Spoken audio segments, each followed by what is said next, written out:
Is Imam Mahdi about to appear soon? Are we going to live to see the time of Dajjal? Are we living the end of times? These are frequent questions I'm being asked at this moment, especially with the current situation going on in the world.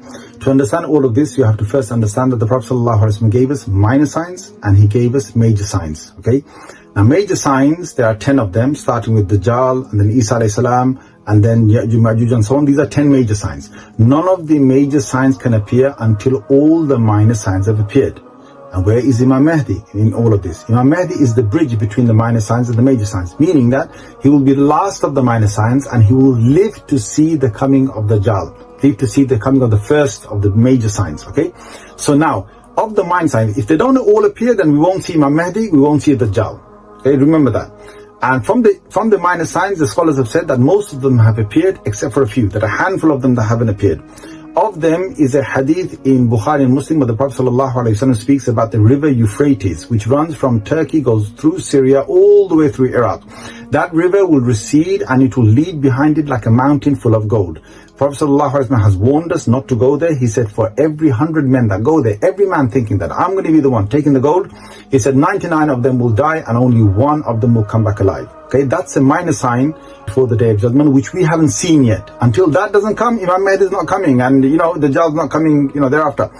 Another sign of the minor signs which hasn't yet appeared is that the Prophet ﷺ speaks about the Jaziratul Arab in Sahih Hadith of Muslim, that the Arabian Peninsula will return back to becoming green and have rivers flowing in it. We haven't seen that yet come, and there are a few others that haven't come.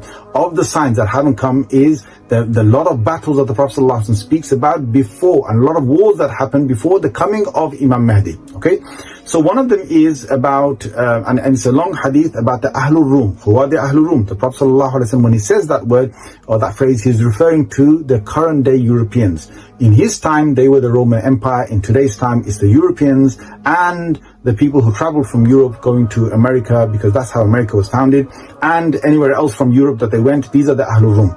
Now, the Ahlul Rum will divide into two. There'll be part of them that will be the enemies of Muslims, and part of them will be sympathetic towards the Muslims.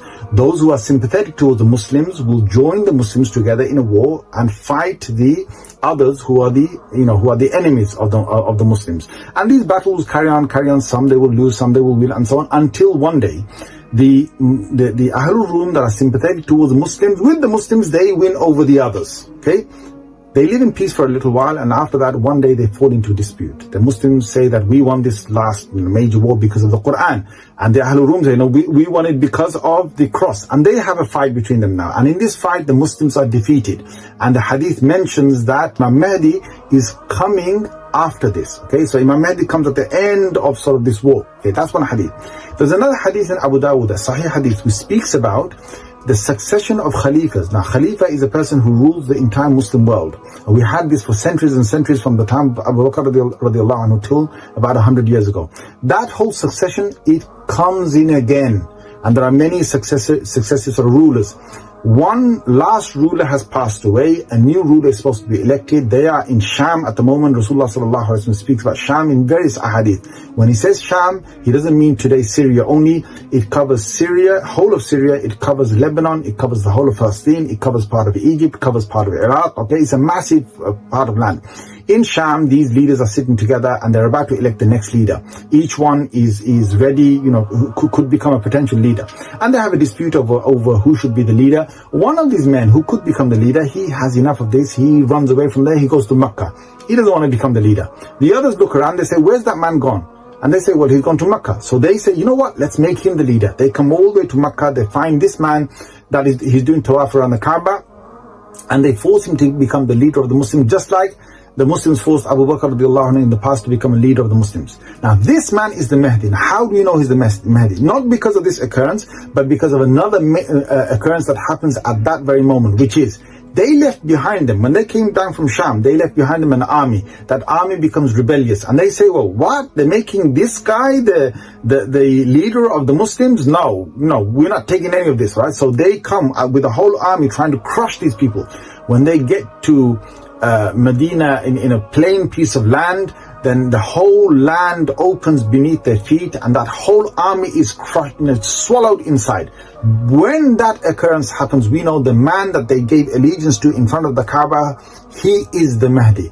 Now when Imam Mahdi comes out, he's now got to unite the Muslims together. So his first job is to get the Muslims together. Okay, so he's now the Khalifa of Muslims. He gets the Muslims together. He comes to Europe for a major war. This is a major war where the Muslims, subhanallah, Rasulullah sallallahu alaihi wasallam speaks about a third of the Muslims, they are, shuhada, the best shuhada of the day. They're martyrs, martyred in that war. A third of them run away from that war, never to be forgiven again. And a third of them are victorious with Imam Mahdi. And now Imam Mahdi has the whole of Europe and the European side and the security of a good ruling, and he fills the earth with justice. As much as injustice was there before him, he replaces it with justice. In a hadith, he travels all the way to India, he travels all the way to Persia to bring the Muslims together. Now he's got his rule there. Now the key thing here is when Imam Mahdi has brought, and don't forget, there are a number of wars that have to happen before Imam Mahdi comes. So what's happening in the world is just like a war, but it's not, the war that brings Imam Mahdi about. There are a number of other wars that have to come back, and all the occurrences that I've just talked about now as well.